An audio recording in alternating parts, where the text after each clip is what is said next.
E aí, pessoal, como é que vocês estão, hein? Estão preparados para nossa segunda aula com insônia? Bom, nessa aula de hoje, a gente vai aprender a como configurar o ambiente e adicionar neles algumas coisas que são fixas nos seus testes para não ter que ficar copiando sempre manualmente. E vamos aprender a capturar parâmetros que estão em outros responses e utilizar nos nossos testes.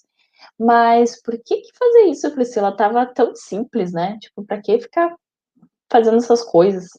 Bom, digo para vocês, criar um environment é muito importante para teste de API, porque muitas vezes vocês estão fazendo um teste na develop e é uma configuração, depois vocês estão fazendo um teste no ambiente de homologação e a outra.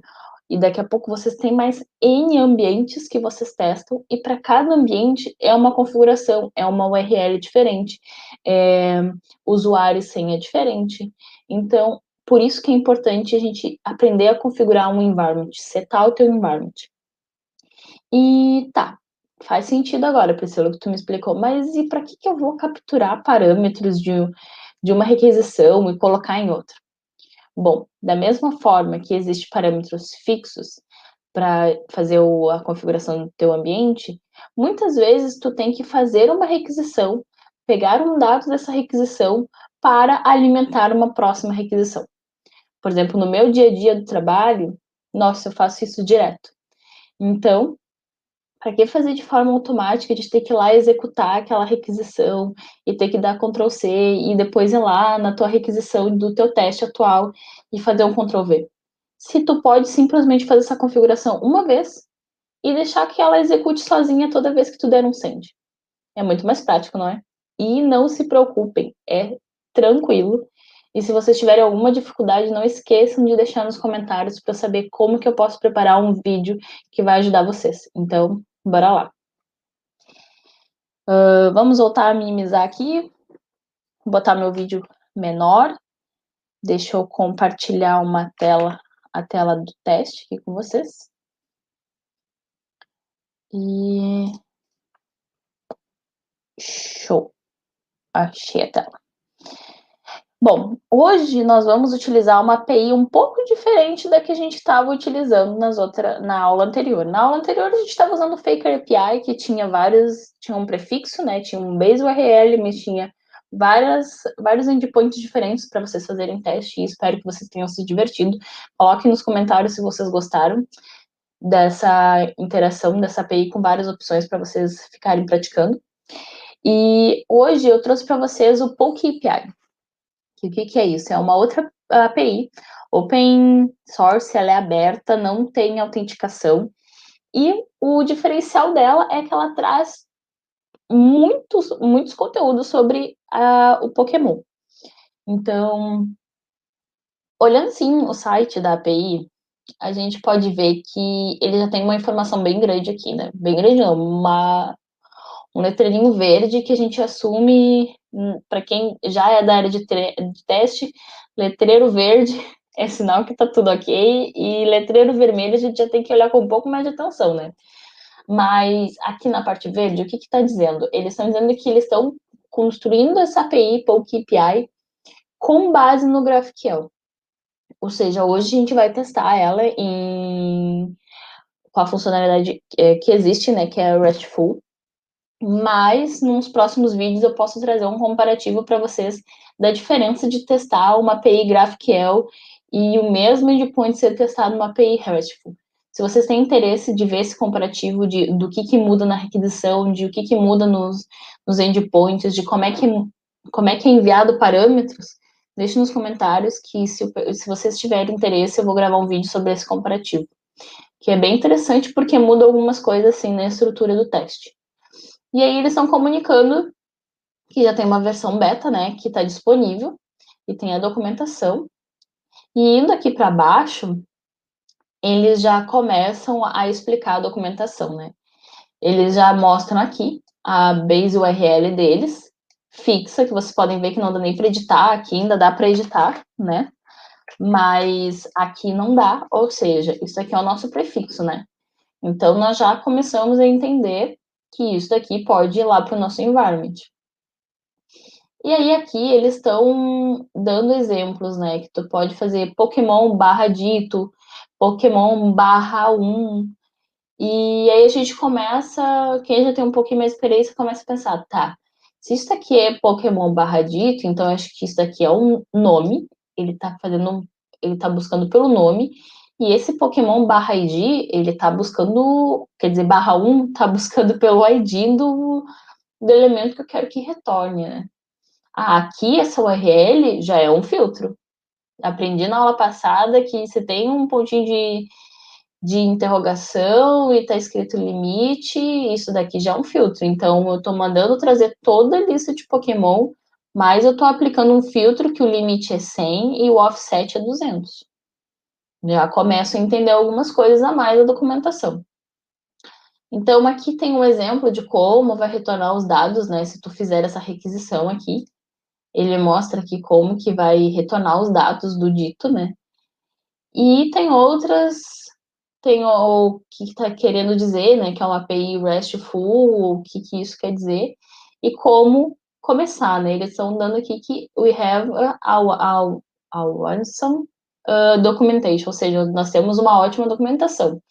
Então, vamos clicar aqui na documentação deles para ler essa documentação e começar a configurar nosso ambiente, né?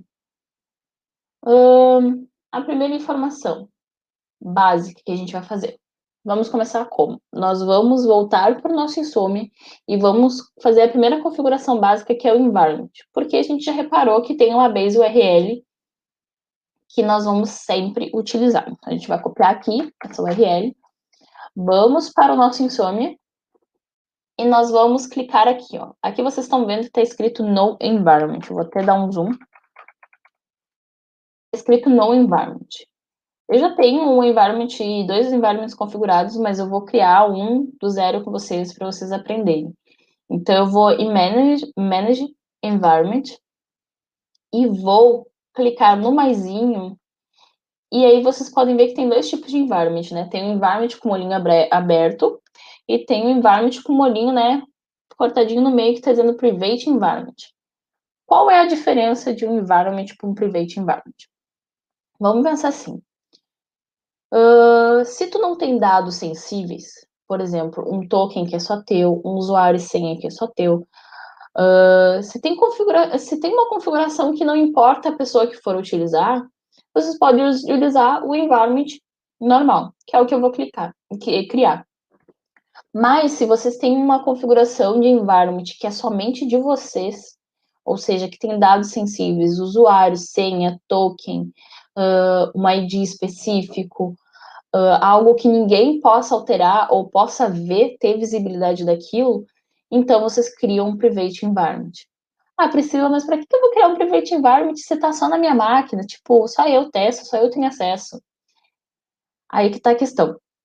Quando tu cria uma collection de teste, pode um dia chegar um colega teu do time e dizer assim, Priscila, eu exporta aí a tua collection de teste para mim, para eu ver se eu estou desenvolvendo certo, ou eu quero começar a te ajudar a testar, ou alguém quer saber como que é o teu teste.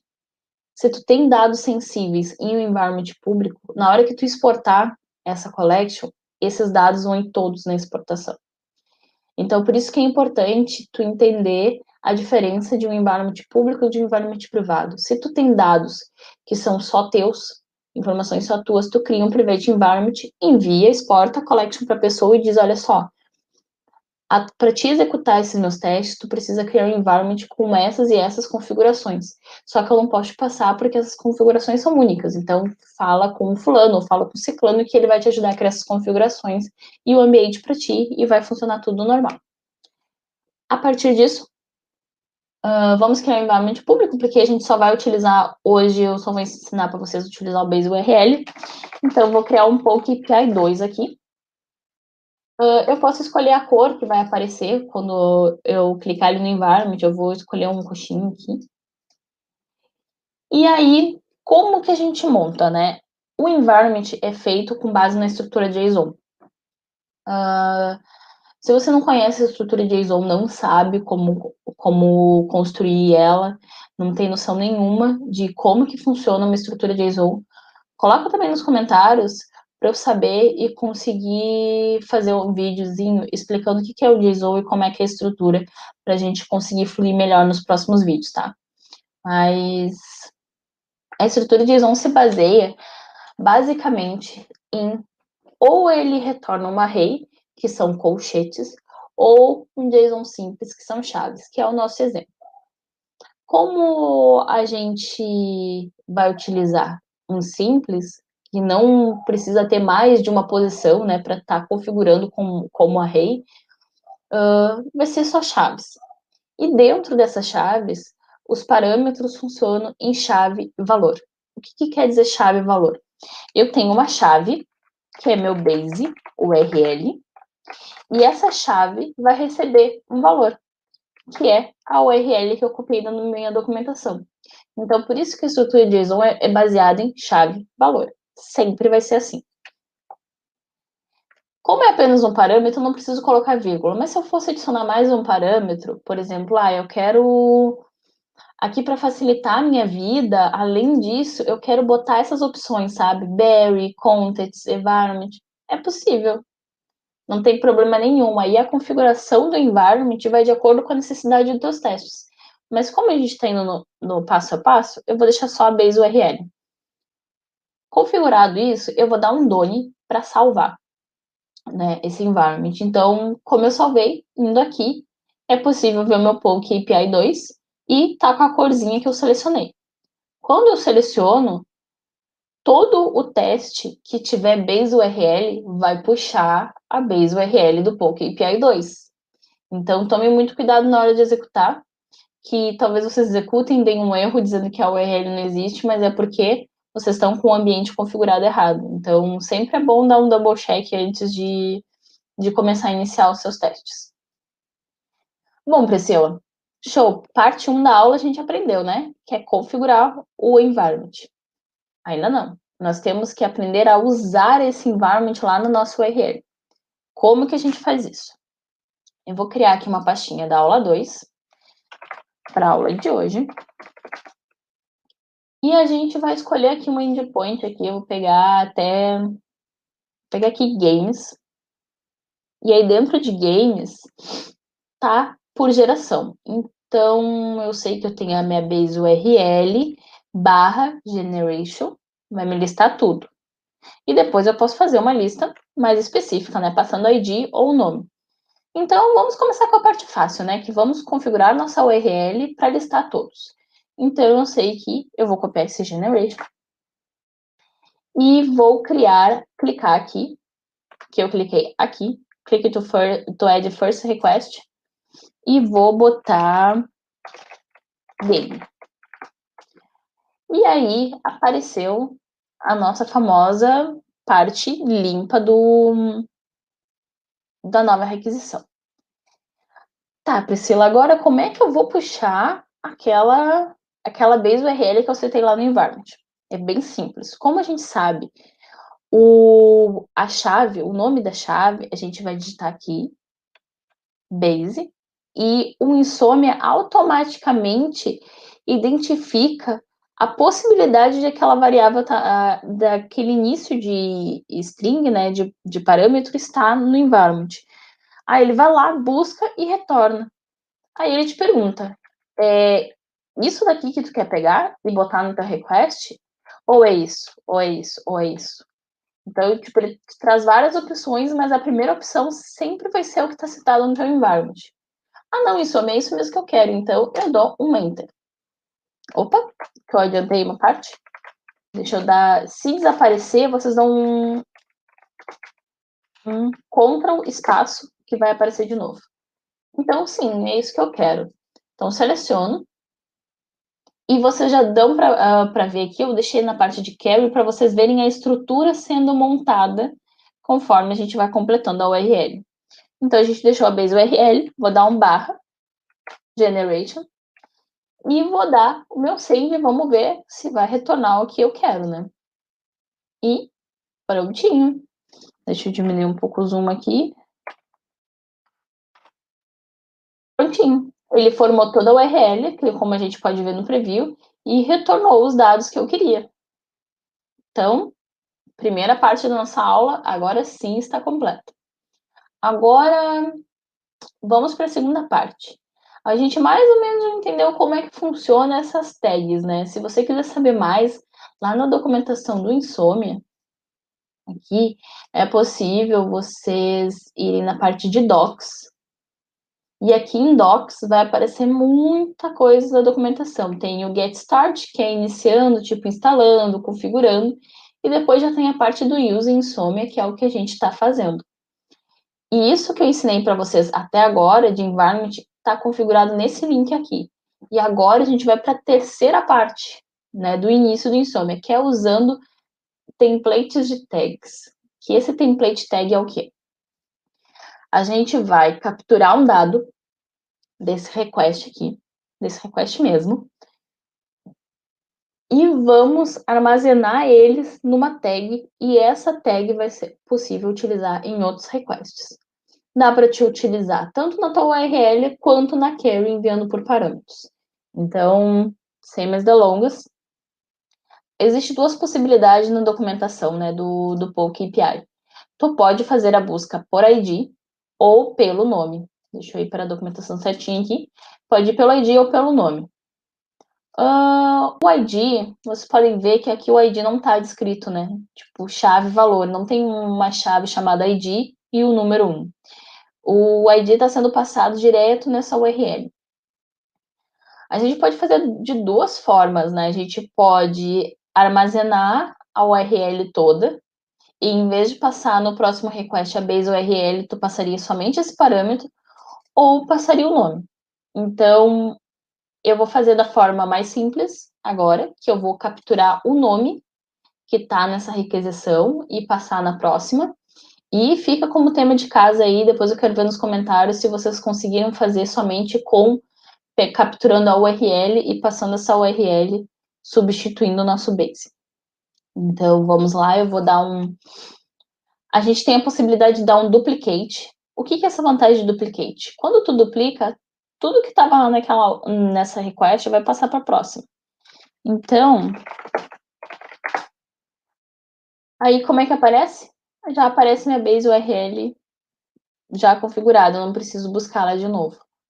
Então, tá, Priscila, agora eu tenho que dar um barra e eu tenho que passar o nome, né? Já que a gente vai pesquisar pelo nome. E aí, como é que a gente faz? A gente pode começar a colocar assim, ó, response. A gente faz um res, a gente escreve res, que é de response, e vamos escolher isso daqui, ó, response body attribute. O que isso quer dizer? Eu estou dizendo que eu quero pegar um atributo do corpo de uma resposta. Quando eu der um enter nisso daqui, vai aparecer vermelho. E aí vocês vão estar pensando assim, Priscila, tu falou que ia ser fácil e tá vermelho, sinal que deu erro. Não, gente, é porque a gente ainda não fez a configuração que a gente precisava e ele não encontrou o response. Então, quando a gente clicou em cima dele, ele vai aparecer aqui, functions to perform, né, que é qual é a função que eu vou fazer para fazer essa automação. Então, eu estou dizendo assim, ó, o valor de referência vem através de outro response de um request. Show, é isso mesmo que eu quero. Eu quero pegar um valor que eu vou utilizar nesse meu teste, mas ele está vindo de outro request. Tá, mas da onde que eu vou pegar esse parâmetro, Priscila? O Insomnia me pergunta. E eu vou dizer assim, eu quero que tu pegue o valor do response body. Eu quero que tu pegue um body attribute. Show. Aí o Insomnia me pergunta depois disso, tá, mas de qual request que eu vou pegar isso? Da onde é que eu vou mexer? Então, tu seleciona e tu vai pegar do getGame, que é da onde lista todos os nomes. A partir disso, ele vai dizer assim, tá, agora eu sei o request, mas qual é o parâmetro que tu quer? Não dá para simplesmente tu chegar e botar um name aqui, porque ele não vai identificar. Não é tão fácil. Quando eu falei de vocês conhecerem uma estrutura JSON, é muito importante vocês entenderem também como que funciona o mapeamento daquela estrutura. Ele é meio complicadinho, mas nada que seja muito difícil, tá?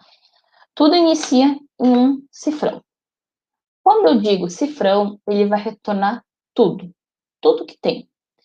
Quando eu já dou um ponto, ele já começa a mapear a raiz da onde eu tô. Vocês se lembram que o resultado estava dentro de um results, né? Então, eu vou escrever results. Ó, encontrou. Ele já trouxe meu array com todos os dados do endpoint que eu pesquisei.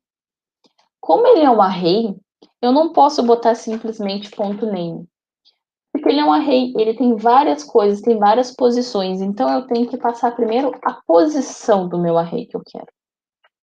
Como é que eu faço isso? Eu passo um valor aleatório, abro colchetes para dizer estou passando uma posição aqui para ti. Abro colchetes, digito um número, né?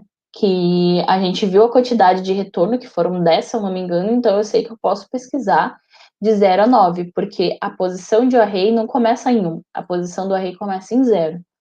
Então, botei 5 e fechei o colchetes. Quando eu fiz isso, o que ele me mostrou aqui? Ele me disse, ó, já name, generation, ele já me trouxe todo o bloquinho que estava dentro daquela posição.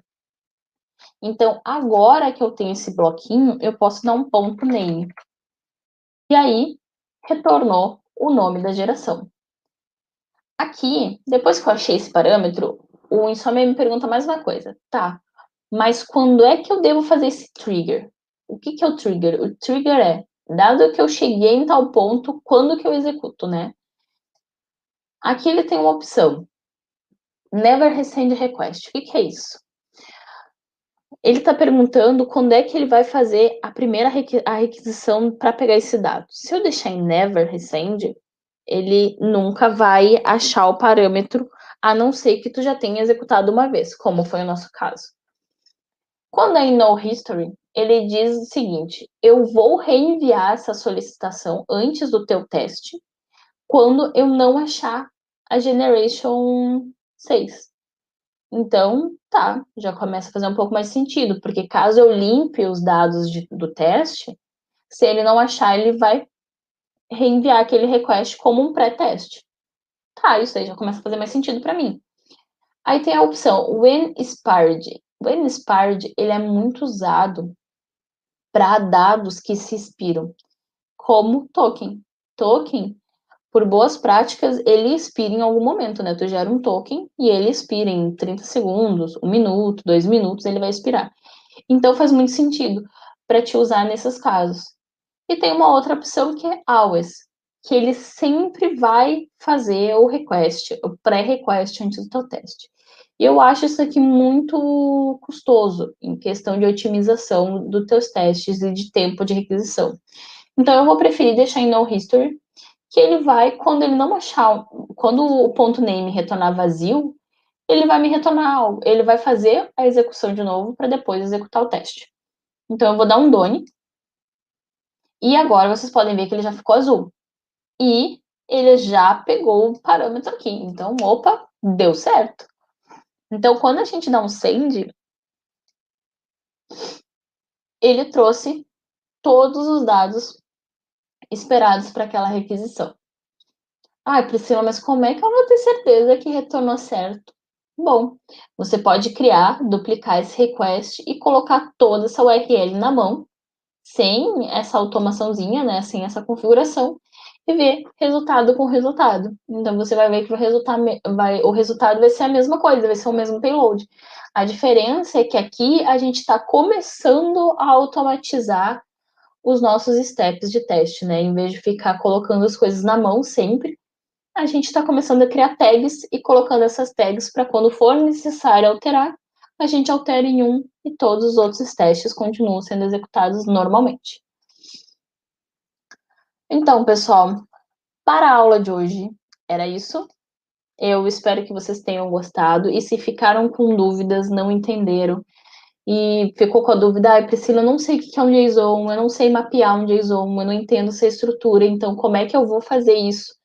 Deixa nos comentários que eu faço questão de gravar um vídeo explicando a estrutura de JSON, como mapear eles, para vocês conseguirem desenvolver melhor essa parte e deixar o teste de vocês mais otimizados. Então, por hoje é isso. Espero que tenham gostado e nos vemos no próximo vídeo. Tchau!